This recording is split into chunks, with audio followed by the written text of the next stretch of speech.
अस्सलामुअलैकुम जनाब। सोच बहुत अहमियत रखती है और हम जो भी काम करते हैं उससे पहले हम अपने जहन में एक खाका बनाते हैं, सोचते हैं उस काम के मुतालिक, फिर ही हम उस काम को अंजाम देते हैं।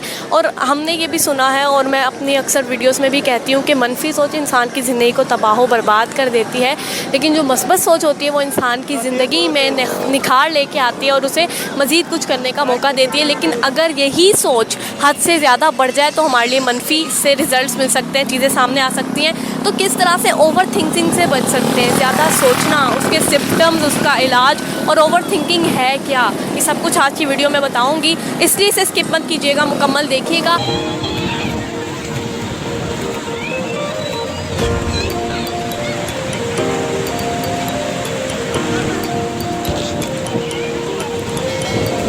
छोटा सा वाकया, हैरी हॉडनी वो एक फेमस मैजिशियन थे और उनके अंदर ये स्पेशलिटी थी कि मतलब कि उन्हें किसी भी जेल में बंद कर दें, बाहर से उसे लॉक कर दें, तो वो अपनी ट्रिक्स को अपना के उसे खोल लेते थे किसी भी तरह से। तो इस तरह से उन्हें एक जगह पे बुलाया गया, वहाँ पे लोगों की भीड़ भी जमा थी और वहाँ पे एक जेल में जो है वो उन्हें बंद कर दिया गया, बाहर से लॉक कर दिया गया और उन्हें कहा कि आपने इससे बाहर निकलना है। फिर उन्होंने अपनी ट्रिक्स अपनाना शुरू की और बहुत कोशिश की कि वो खोलें, मतलब कि काफ़ी टाइम गुजर गया, 20 मिनट पहले आधा घंटा उन्होंने और कोशिश की।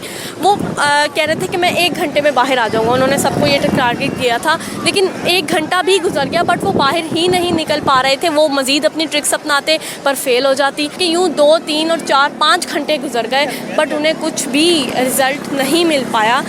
उसके बाद वो बहुत उदास हो गए, बहुत गमगीन हो गए और उस टाइम पे वो एक नीचे बैठ गए, उस जेल में नीचे बैठ कर उठे और पीछे से टक्कर लगी दरवाजे के साथ तो दरवाज़ा खुल गया। उन्हें अपने ऊपर बहुत गुस्सा आया, अफसोस भी हुआ। उन्होंने सोचा कि उस टाइम पे उन्होंने सॉल्यूशन पे ध्यान नहीं दिया था, उस टाइम पे उन्होंने प्रॉब्लम पे ध्यान दिया था, उस टाइम पे उन्होंने ये ओवर थिंकिंग करना शुरू कर दी थी कि मैं इसे कैसे खोलूँगा, अब तो मैं खोल भी नहीं सकता। जब उनसे वो दरवाज़ा नहीं खुल रहा था, यानी कि घंटे गुजर गए थे, टाइम गुजर गया था, तो सोच रहे थे कि अब मैं कैसे खोलूँगा, यानी कि यूँ वो टाइम वेस्ट कर रहे थे। ये तो दरवाज़ा पहले से ही खुला हुआ था। दरअसल उन लोगों ने जिन्हें बुलाया गया था उन्होंने दरअसल एक इम्तिहान लेने के लिए खोला था, तो बाद में उन्हें पता चला।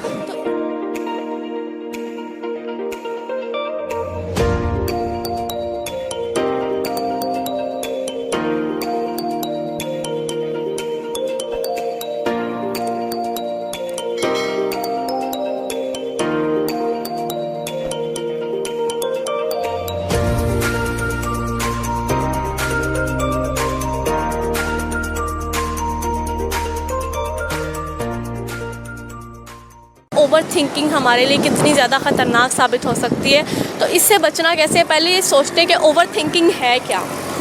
हम सोचते हैं और सोचना भी चाहिए, लेकिन अगर हम कुछ ज़्यादा ही सोचें तो वो हमारे लिए ख़तरनाक है। अच्छा, अब सबसे पहले ये देखते हैं सिम्टम्स ऑफ ओवर थिंकिंग क्या है, कि आप कुछ ज़्यादा ही सोचते हैं, आप हर चीज़ में कुछ ना कुछ सॉल्यूशंस के बजाय आप प्रॉब्लम्स पे ध्यान देते हैं और आपका काम निकल जाता है और आप उस टाइम पे सोचते ही रहते हैं कि हमने ये करना था, हमने वो करना था। मिसाल के तौर पे आपने किसी पार्टी में जाना है या आपको कहीं बुलाया गया है, किसी तकरीब में बुलाया गया है, अब आप पहले सोचें वहाँ पे कौन कौन होगा, मैं जाऊँ या ना जाऊँ, फिर आप ड्रेस सेलेक्ट करने लगे, फिर आप सोचने लगे, मतलब कि आप यूँ ही टाइम वेस्ट कर देंगे और उसका टाइम भी निकल जाएगा, वो घंटे भी निकल जाएंगे, वो टाइम भी वेस्ट हो जाएगा।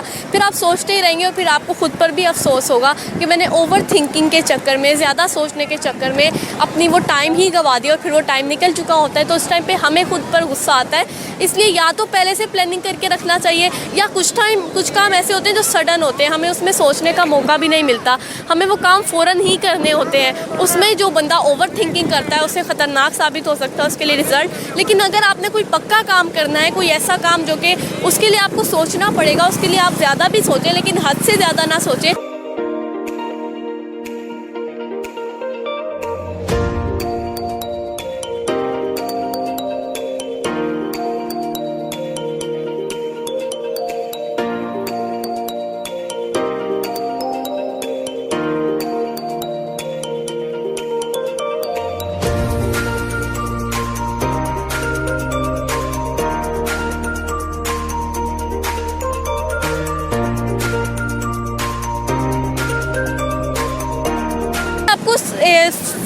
एक ड्रेस सेलेक्ट करना चाहिए, या फ़ौरन अगर आपने जाना है वो सोचना चाहिए, नहीं जाना तो वो भी सोचना चाहिए। यूँ हमारा ही टाइम वेस्ट होता है। और दूसरी बात ये कि हम लोग सो नहीं पाते, उस टाइम हम लोग ज़्यादा सोचते हैं। कुछ लोग ऐसे भी होते हैं जो ओवर थिंकिंग की वजह से उनकी लाइफ ख़राब हो जाती है। तो इससे किस तरह से बचना है, इसका इलाज क्या है, how to overcome over thinking.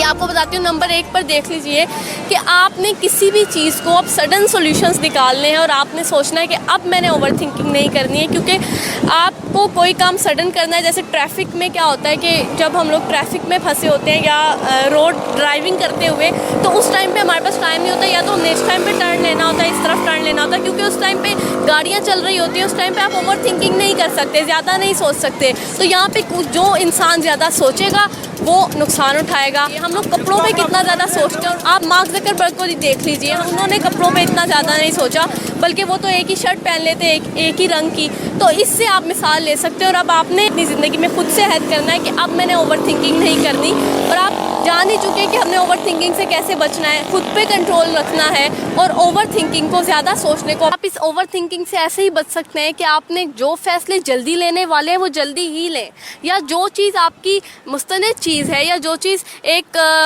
कह लीजिए वो निशान लग जाना है इस काम को करने से, आपने सोच लेना है कि मैं इस काम को करूं या ना करूं। वो भी एक मखसूस वक्त में सोचना है। और जब आपने एक हतमी फैसला कर लिया ना, उसके बाद नहीं सोचना, उसके बाद लोगों से पूछना भी नहीं है कि मैं ये कर लूं कि ना करूं। बस हतमी फैसला कर लिया तो कर लिया, उसके बाद नहीं टाइम वेस्ट करना, उसके बाद वो काम कर लेना है। उम्मीद है आप इस चीज़ को समझ गए हैं, और अगर आप अपनी ज़िंदगी में इसे अप्लाई कर लेंगे तो आपकी ज़िंदगी बहुत बेहतरीन हो जाएगी। क्योंकि मैं कह रही हूँ कि सोचना इंसान की ज़िंदगी के लिए ज़रूरी है, क्योंकि हम जो भी काम करते हैं पहले सोचते हैं, फिर उसका खाका बनाते हैं अपने जहन में, फिर उस काम को अंजाम देते हैं। लेकिन ओवर थिंकिंग जब हम लोग करते हैं तो वो काम नहीं हो पाता। उम्मीद है आप इससे बचेंगे और ये ट्रिक्स अपना के अपनी लाइफ को बेहतर बनाएंगे। आप इस यूट्यूब चैनल रानी ईमान फातिमा को सब्सक्राइब करके साथ में बनी घंटी को भी दबा दें। इस वीडियो को व्हाट्सएप पर कम से कम अपने 10 फ्रेंड्स के साथ ज़रूर शेयर कीजिए। अल्लाह हम सबको हमेशा शुक्र अदा करने की तौफीक अता करे और हम सबका खात्मा ईमान पर फरमाए, आमीन। अभी सब्सक्राइब करें रानी ईमान फातिमा के ऑफिशियल चैनल को, साथ में बनी घंटी को दबाना बिल्कुल मत भूलिएगा। तमाम वीडियोस को आप लाइक भी ज़रूर करें, ताकि जब भी इस मोटिवेशनल चैनल पर कोई नई इंटरेस्टिंग और मोटिवेशनल वीडियो अपलोड हो तो सबसे पहले उसका नोटिफिकेशन आपको मिले।